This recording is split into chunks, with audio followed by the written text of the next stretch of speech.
Let's take a look at the new reverb plugin in FL Studio 21 called LuxeVerb. So I have this guitars bus over here. I'm going to go ahead and load in the LuxeVerb plugin onto this particular track. Alright, so this is what it looks like. There are primarily two main sections, the reverb section up top here and the envelope section at the bottom over here. There's also the spectrum analyzer that can help us visually analyze things. Alright, so I'm going to bring the wet level all the way down so we just hear the clean signal for a second. So a bunch of different guitar parts. I'm going to bring up the wet level and you'll slowly start to hear the reverb kick in.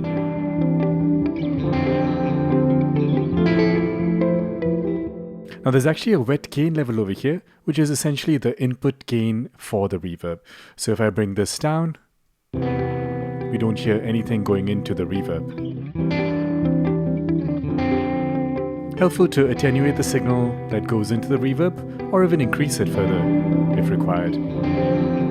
As you notice, it does turn red if the signal does clip. Now there's a filter built in here, so we can cut some high frequencies, or even cut some low frequencies. Sometimes it is almost inevitable to cut low frequencies to clean the reverb. So if I get rid of the dry here, you notice how the wet sounds quite thin because I've cut out a lot of the lows. And now all the lows are back in. Let's cut some highs. Sounds a little dull.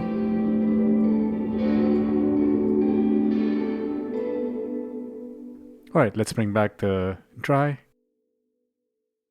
Next, we have probably the most important parameter on a reverb plugin, the decay time. So this decay time can be set to 0.25 seconds, or it can go all the way up to 20 seconds. Let's have a listen to this.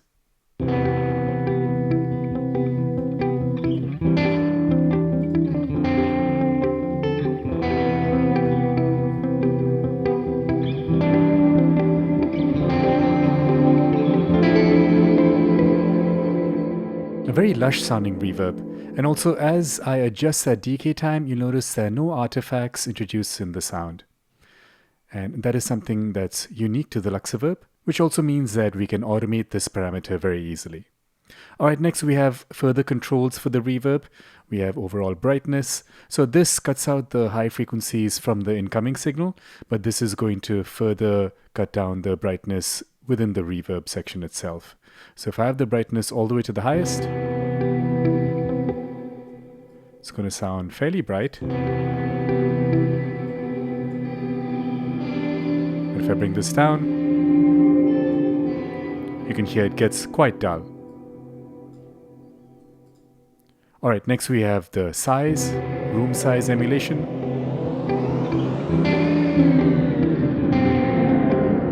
There's this really interesting pitch modulation effect you get as I adjust the size parameter here. We can introduce some diffusion to smoothen out the reverberation or the reflections.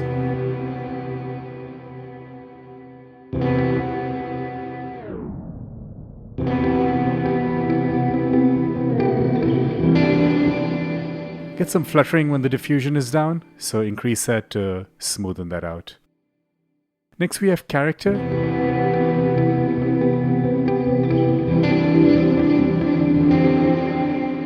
It does change the overall tonal response and almost introduce some kind of a delay-like effect, but it's more obvious when we introduce some modulation over here. So let's take a look at some of these parameters here.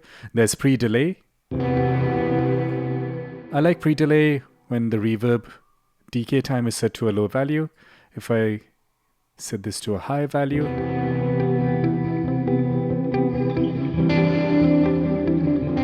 you can almost get a delay-like effect. And if the decay is long,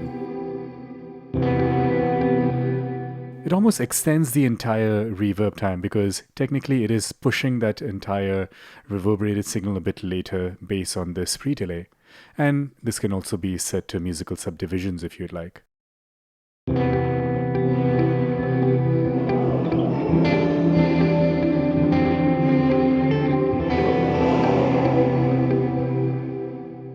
We can introduce some modulation into the sound to create that pitch modulation effect. This is the modulation amp and the modulation frequency. So think of it like an LFO that's modulating the delay time. By the way, if the character is in the middle, you're going to hear very little modulation. But if the character is all the way down or all the way up, you're going to hear it just fine.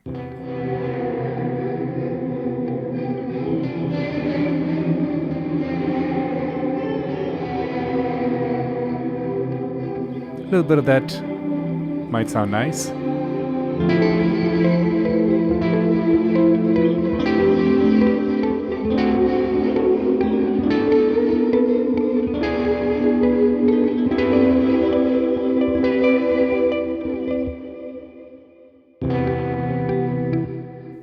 All right, next we have this freeze section. So by default, it's a normal mode, but I can also switch to freeze mode. So in freeze mode, once you stop the audio, you'll notice that the sound is kind of stuck in a buffer and it just plays on forever. If I switch back to normal, that sound will eventually die out. Now in sustain mode, we still have this freeze style buffer, but that buffer constantly updates based on the incoming audio signal.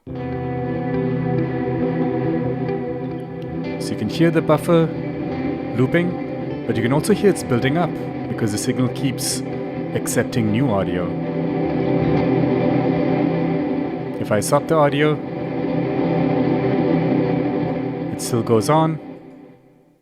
So that can be kind of a fun parameter to play with when you're creating some more sound design-like elements. There's this HQ button you can turn on to increase the quality, but that's also going to increase the overall CPU usage. Alright, so that's the reverb side of things on the LuxeVerb plugin. In the next tutorial, we'll check out the feedback and the output section.